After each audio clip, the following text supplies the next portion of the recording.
అమ్మ చేతి వంట సిరీస్ కి కాదు అత్తయ్య చేతి వంట సిరీస్ కి స్వాగతం సుస్వాగతం. చిన్నప్పుడు నాయనమ్మ అమ్మమ్మ మనకు కూడా ఇలా తినిపించుంటారు కదా.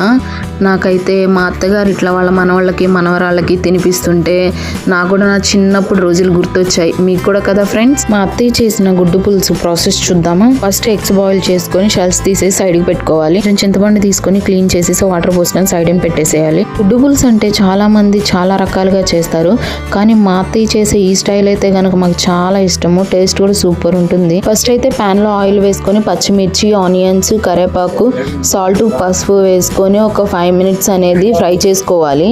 ఆనియన్స్ ఫ్రై అయిన తర్వాత కారం వేసుకొని మళ్ళీ ఒక 2 minutes అనేది కుక్ చేసుకోవాలి. తర్వాత మనం సైడ్ కి నానబెట్టుకున్న చింతపండులో ఉన్న జ్యూస్ అంతా తీసేసి అది కర్రీలో వేసుకొని కావాల్సిన వాటర్ కూడా వేసేసుకొని మనం బాయిల్ చేసుకున్న ఎగ్స్ కూడా అందులో వేసేసుకొని ఒక 5 minutes అనేది కుక్ చేసుకోవాలి. కర్రీలో ఉన్న ఆయిల్ అంతా సపరేట్ అయిందా కుక్ చేసుకొని కొత్తిమీర వేసుకొని సర్వ్ చేసుకుంటే టేస్టీ కర్రీ రెడీ.